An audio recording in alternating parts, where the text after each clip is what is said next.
Tank 390 ആണ് actually main gate crash ചെയ്ത് അകത്ത് കയറിയ ടാങ്കിൽ പ്രധാനപ്പെട്ടത്.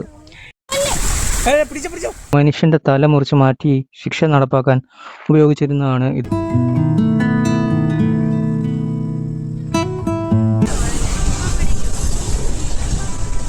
Hello guys, welcome to our channel. അപ്പോൾ നമ്മുടെ വിയറ്റ്നാം സീരീസിലെ നെക്സ്റ്റ് വീഡിയോ ആണിത്. നമ്മുടെ ലാസ്റ്റ് വീഡിയോ വിയറ്റ്നാം വ്ലോഗ് 3യിൽ പറഞ്ഞ പോലെ ഞങ്ങൾ നെക്സ്റ്റ് പോയത് ഇൻഡിപെൻഡൻസ് പാലസിലാണ്. അപ്പോൾ അതിൻ്റെ അകത്ത് കയറണമെങ്കിൽ നമുക്ക് ടിക്കറ്റ് എടുക്കണം. അങ്ങനെ ഞങ്ങൾ ടിക്കറ്റൊക്കെ എടുത്തു. അപ്പോൾ ഈ ഇൻഡിപെൻഡൻസ് പാലസ് ഈ ഹോച്ചിമിൻ സിറ്റിയിലെ ഏറ്റവും പ്രധാനപ്പെട്ട ഒരു ഹിസ്റ്റോറിക്കൽ പ്ലേസാണ്. ഇവിടെ സൗത്ത് വിയറ്റ്നാമിൻ്റെ പ്രസിഡൻഷ്യൽ പ്ലേസായി യൂസ് ചെയ്തുകൊണ്ടിരുന്നതാണ് ഒരു 1975 മുമ്പ് വരെ. ഈ പ്ലേസ് ഇത്ര ഫേമസ് ആയതിന് മറ്റൊരു കാരണം ഇതേ സ്ഥലത്ത് വെച്ചാണ് ഏപ്രിൽ 30, 1975 വിയറ്റ്നാം വാർ തീർന്നത്. അന്ന് നോർത്ത് വിയറ്റ്നാമിൻ്റെ ടാങ്കുകൾ ഇവിടുത്തെ ഈ മെയിൻ ഗേറ്റ് ഇടിച്ചു പൊളിച്ച് അകത്ത് വന്നു. അങ്ങനെ സൗത്ത് വിയറ്റ്നാം സറണ്ടർ ചെയ്തു. പിന്നീട് വിയറ്റ്നാം റീയൂണിഫിക്കേഷൻ ഒക്കെ സംഭവിച്ചത്. അതൊക്കെ വിയറ്റ്നാമിൻ്റെ ചരിത്രമാണ്. അപ്പോൾ ഈ ബിൽഡിംഗ് ഫസ്റ്റ് ഫ്രഞ്ചുകാർ പണിതാണ് ഒരു 19th സെഞ്ച്വറിയിൽ, ഫ്രഞ്ച് കൊളോണിയൽ കാലത്ത്. അന്ന് ഈ ബിൽഡിങ്ങിൻ്റെ പേര് നോറഡോം പാലസ് എന്നായിരുന്നു. അന്ന് ഇത് ഗവൺമെൻറ് യൂസ് ചെയ്തിരുന്ന ബിൽഡിംഗ് ആയിരുന്നു, അതായത് പ്രസിഡൻറ്റ് യൂസ് ചെയ്തിരുന്നത്. ഒരു 1962 ശേഷം ഇവിടെ ഉണ്ടായിരുന്ന ബിൽഡിങ് ബോംബിങ്ങിൽ തകർന്നു പോയിരുന്നു. അന്ന് Vietnam architect ngô Viet Thu ആണ് ഇത് റീബിൽഡ് ചെയ്തത്. വിയറ്റ്നാമീസ് ട്രഡീഷൻ ഉൾക്കൊള്ളിച്ച് മോഡേൺ രീതിയിലാണ് അന്ന് ഈ ബിൽഡിംഗ് ബിൽഡ് ചെയ്തത്. ഈ ബിൽഡിംഗ് യൂസ് ചെയ്തിരുന്നത് ഗവൺമെൻറ് മീറ്റിംഗ്, മിലിറ്ററി ഓപ്പറേഷൻ അങ്ങനെയുള്ള കാര്യങ്ങൾക്കായിരുന്നു. നമ്മൾ ഇതിനകത്ത് കയറുമ്പോൾ തന്നെ ഒരുപാട് പ്രധാനപ്പെട്ട റൂംസ് കാണാം. ഇതാണ് ബാങ്കറ്റ് ഹാൾ. ഇവിടെയാണ് പ്രസിഡന്റ് തൻ്റെ അതിഥികളെയെല്ലാം വെൽക്കം ചെയ്തിരുന്നത്. വേറെ രാജ്യങ്ങളിൽ നിന്നുള്ള VIP-കളെയെല്ലാം ഇവിടെയാണ് പ്രസിഡന്റ് വെൽക്കം ചെയ്തിരുന്നത്.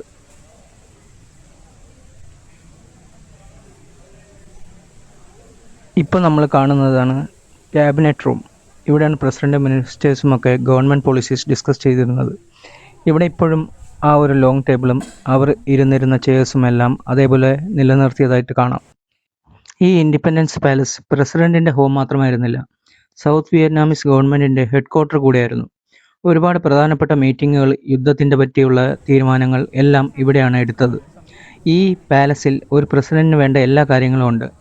ഒരു കമാൻഡ് സെൻറ്റർ, ഒരു ബാങ്കറ്റ് ഹാള്, സിനിമ കാണാനുള്ള സൗകര്യം, അതേപോലെ ഹെലികോപ്റ്ററൊക്കെ വന്നിറങ്ങാനുള്ള റൂഫ് ടോപ്പ് ഉണ്ടായിരുന്നു, എമർജൻസി വേളകളിലൊക്കെ യൂസ് ചെയ്യാൻ.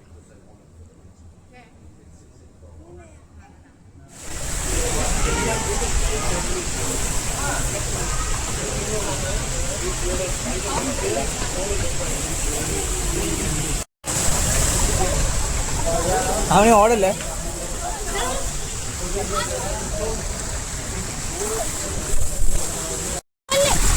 പിടിച്ചോ.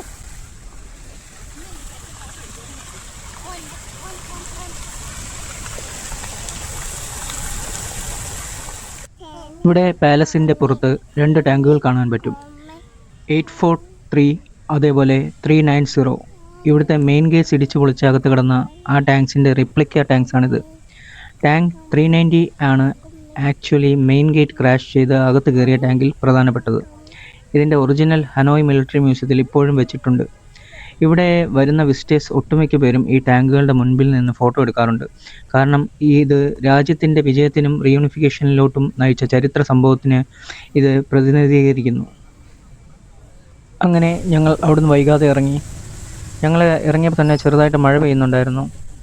അപ്പോൾ എവിടെയെങ്കിലും കയറി നിൽക്കണമല്ലോ എന്ന് കരുതി ഞങ്ങളൊരു കഫേ തപ്പി ഒരു വിയറ്റ്നാമീസ് കോഫി ട്രൈ ചെയ്താലോ എന്ന് വിചാരിച്ചു. അങ്ങനെ അവസാനം ഞങ്ങൾ അതിൻ്റെ അടുത്തുള്ളൊരു കഫേയിൽ കയറി വിയറ്റ്നാമീസ് കോഫി കുടിച്ചു. പിന്നെ ഈ വിയറ്റ്നാമിലൊക്കെ വന്നാൽ ഇവിടുത്തെ ടെൻഡർ കോക്കനട്ട് ട്രൈ ചെയ്യണം കേട്ടോ. ഇവിടുത്തെ കോക്കനട്ട് വാട്ടറും എല്ലാം നല്ല ടേസ്റ്റാണ്. ഇവിടുത്തെ ട്രാഫിക് ഒരു സംഭവമാണ് ഗൈസ്. ഇവിടെ മോട്ടോർ ബൈക്കുകൾ ഒരുപാടുണ്ട്. എവിടെ നോക്കിയാലും ഹെൽമെറ്റുകളാണ്. മോട്ടോർ ബൈക്സ് ഒരുപാട് യൂസ് ചെയ്യുന്ന ഒരു കൺട്രിയാണ് വിയറ്റ്നാം. അങ്ങനെ നമ്മൾ ഇവിടെയുള്ള വാർ റെമിനൻസ് മ്യൂസിയത്തിലെത്തി. ഈ ബിൽഡിംഗ് US മിലിറ്ററി ഇൻ്റലിജൻസ് വിഭാഗത്തിൻ്റെ ഹെഡ് ക്വാർട്ടറായി യൂസ് ചെയ്തിരുന്നു വിയറ്റ്നാം വാർ സമയത്ത്. ഇവിടെ വരുമ്പോൾ പുറത്ത് തന്നെ ഡിസ്പ്ലേ കാണാം. US ആർമിയുടെ ഓരോ വെപ്പൺസ്, എയർക്രാഫ്റ്റ്സ്, ഹെലികോപ്റ്റേഴ്സ്. ഇതൊരു ഫൈറ്റർ ബോംബറാണ്. ഇതൊരു US എയർക്രാഫ്റ്റ് ആണ്. ഈ ഫൈറ്റർ ബോംബറിൽ റോക്കറ്റ് ലോഞ്ചേഴ്സും ബോംബ്സൊക്കെ വെച്ച് വാറിൽ യൂസ് ചെയ്തിരുന്നതാണ്. ഈ കാണുന്ന ഒരു F-5A ജെറ്റ് ഫൈറ്ററാണ്. ഇതിൽ ബോംബ് ഇജക്ടർ റാക്സും മിസൈൽ ലോഞ്ചേഴ്സും ഒക്കെ ഉണ്ട്. അത് പ്ലെയിൻ ഹെലികോപ്റ്റർ. ഈ കാണുന്നതാണ് ഹുയ്. അതായത് ബൈറോട്ടർ ഹെലികോപ്റ്ററാണ്. ട്രാൻസ്പോർട്ടിനും ആംബുലൻസ് ആയിട്ടും ഒക്കെ യൂസ് ചെയ്യുന്നതാണ്. ഇതിൽ കണ്ടോ 6 ബാരൽ ഗൺ. ഇതെല്ലാം US ആർമി വിയറ്റ്നാം വാറിൽ യൂസ് ചെയ്യുന്നതാണ്. ഇത് ഏത് ജോഗ്രഫിക്കലി പ്രശ്നമുള്ള ഏരിയാസിലും പറക്കാനും എവിടെ വേണോ ലാൻഡ് ചെയ്യാനും പറ്റുന്ന ഒരു ഹെലികോപ്റ്ററാണ്.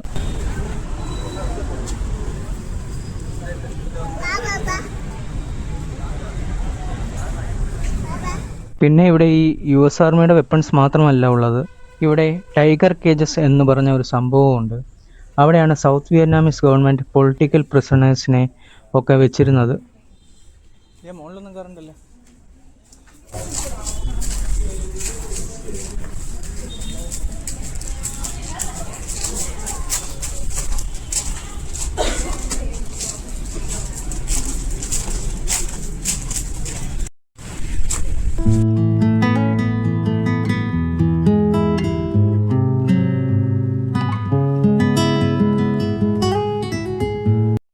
ഇതിൻ്റെ അകത്ത് ഇത് കണ്ട ഗൈസ്, മനുഷ്യൻ്റെ തല മുറിച്ച് മാറ്റി ശിക്ഷ നടപ്പാക്കാൻ ഉപയോഗിച്ചിരുന്നതാണ് ഇത്. ഇതിനെ പറയുന്നത് ഗിലറ്റിൻ എന്നാണ്. ഇത് ഫ്രഞ്ചുകാർ കൊണ്ടുവന്നതാണ് കേട്ടോ, വിയറ്റ്നാമിൽ ഒരു 20th സെഞ്ചുറിയിൽ. പിന്നെ ഇത് വിയറ്റ്നാമിന് എതിരായ US വാറുകളിൽ ഈ സൗത്ത് വിയറ്റ്നാമിലെ ഓരോ ജയിലുകളിൽ ഇത് യൂസ് ചെയ്തിരുന്നു. ഈ കാണുന്ന ഓരോ ബോംബ്സും മിസൈൽസും ക്ലസ്റ്റർ ബോംബ്സ് ഒക്കെയാണ്. ഓരോ വ്യത്യസ്തമായ സൈസിൽ ഉള്ള ബോംബ്സാണ്. ഇതിൽ ഈ കാണുന്ന വലിയ ബോംബാണ് സീസ്മിക് ബോംബ്. പിന്നെ ഇവിടെ അകത്ത് കയറുമ്പോൾ മ്യൂസിയം സോവിനിയർ ഷോപ്പുണ്ട്. പിന്നെ ഇവിടുന്ന് ഓരോ ഫ്ലോറുകളായി തിരിച്ചിട്ടുണ്ട്. War crime zone, agent orange effects, consequences, അങ്ങനെ ഓരോ ഫ്ലോറുകളിൽ നമുക്ക് അകത്ത് കയറി കാണാം. വിയറ്റ്നാമിലെ ജനങ്ങൾ ആ വിയറ്റ്നാം വാർ ടൈമിൽ അനുഭവിച്ച ഓരോ കാര്യങ്ങൾ ഡോക്യുമെൻ്റ്, ഫോട്ടോസ് അതിലൂടെ എല്ലാം എക്സിബിറ്റ് ചെയ്തിട്ടുണ്ട്. പിന്നെ അമേരിക്കയുമായുള്ള വാറിൽ ഏജൻറ് ഓറഞ്ച് എഫക്ട് കാരണം ഇവർ എന്തുമാത്രം സഫർ ചെയ്തു, അതിനുശേഷം ആൾക്കാർക്ക് ഉണ്ടായ ഹെൽത്ത് ഇഷ്യൂസ്, ഓരോരോ ഡിഫോർമിറ്റീസ്, അങ്ങനെ എല്ലാം നമുക്ക് കാണാൻ കഴിയും. നമുക്ക് വളരെ വിഷമം തോന്നും ആ ഫോട്ടോസ് കാണുമ്പോൾ. പിന്നെ ഇവിടെ ഒരു കോഫി ഷോപ്പുണ്ട്. അടുത്ത് തന്നെ ഒരു ബാംബു ഗാർഡനും കാണാം.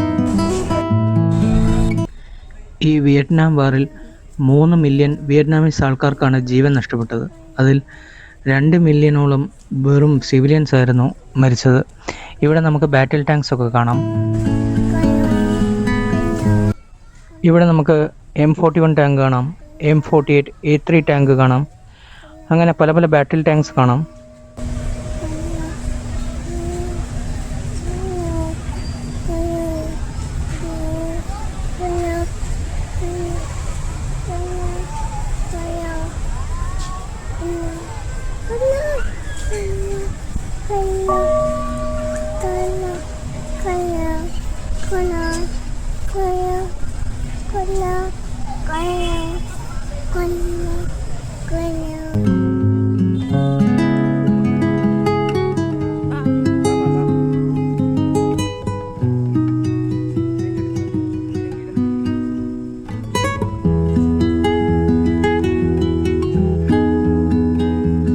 പിന്നെ ഇവിടെ ബുൾഡോസറും കാണാൻ കഴിയും.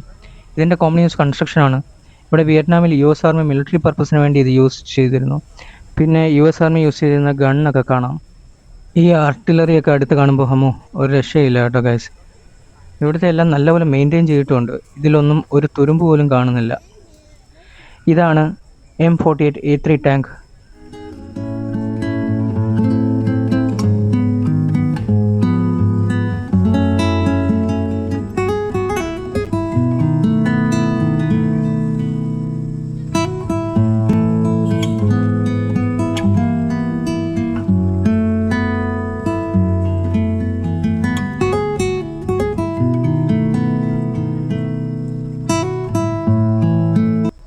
ഇതാണ് ഞാൻ നേരത്തെ പറഞ്ഞ M41 ടാങ്ക്. ഇതിൻ്റെ അടുത്ത് തന്നെ നമുക്ക് ചിനൂക്ക് കാണാം. ചിനൂക്ക് എന്ന് പറഞ്ഞാൽ ഒരു ഹെവി ലിഫ്റ്റ് ഹെലികോപ്റ്ററാണ്. അപ്പോൾ ഗൈസ് അവിടുന്ന് ഞങ്ങൾ താമസിയാതെ ഇറങ്ങി. പിന്നെ ഞങ്ങളൊരു ഗ്രാബ് പിടിച്ച് ഈ കാണുന്ന ടാൻ ഡിൻ കത്തോലിക് ചർച്ച് അല്ലെങ്കിൽ പിങ്ക് ചർച്ച് കാണാൻ പോയി. ഈ ചർച്ചിൻ്റെ ആർക്കിടെക്ചർ കാണാൻ നല്ല ഭംഗിയുണ്ട്, നല്ല രസമുണ്ട് പിങ്ക് കളറിൽ. ഞങ്ങൾ അകത്ത് കയറാനൊന്നും നിന്നില്ല, കുറച്ച് മഴയുണ്ടായിരുന്നു. അതുകൊണ്ട് ഞങ്ങൾ അവിടുന്ന് വേഗം തന്നെ ഇറങ്ങി.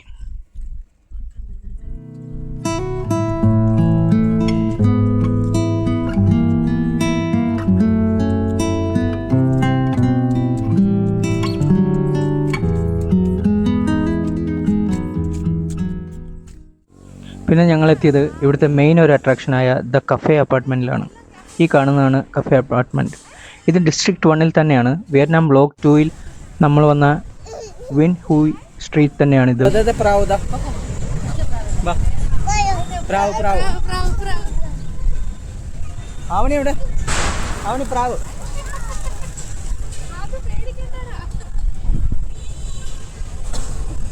പ്രാവ് എല്ലാം പറന്നു പോയി. അവന് പ്രാവ് പോയി. ഈ കഫേ അപ്പാർട്ട്മെൻറ്റിൽ ഒരുപാട് കഫേസ് ഉണ്ട്, അതേപോലെ റെസ്റ്റോറൻറ്റ്സും ഉണ്ട്, ഫാഷൻ ബുട്ടീക്സ് ഉണ്ട്, ബാറുകളുണ്ട്. നിങ്ങളൊരു കോഫി ലവർ ആണെങ്കിൽ ഈ ഐക്കോണിക് ബിൽഡിങ്ങിൽ വന്ന് ഏതെങ്കിലും കഫേയിൽ പോയി ഒരു വിയറ്റ്നാമീസ് കോഫി ട്രൈ ചെയ്യാവുന്നതാണ്. ആദ്യം ഇവിടെ റെസിഡൻഷ്യൽ അപ്പാർട്ട്മെൻറ്റ്സ് ആയിരുന്നു. ഗവൺമെൻറ് പേഴ്സണൽസ് എല്ലാം താമസിച്ചിരുന്ന അപ്പാർട്ട്മെൻറ്റ്സ് ആയിരുന്നു.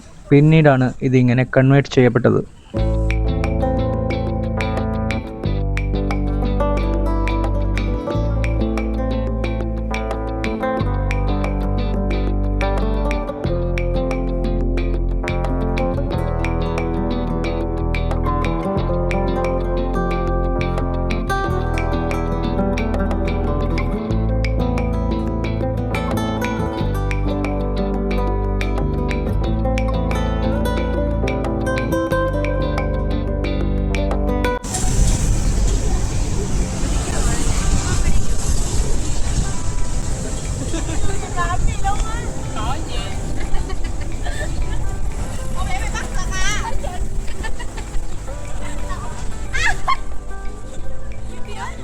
ഇത് പറക്കാൻ വേണ്ടിയിട്ടാണ് ഇവർ ചെയ്തത് കേട്ടോ.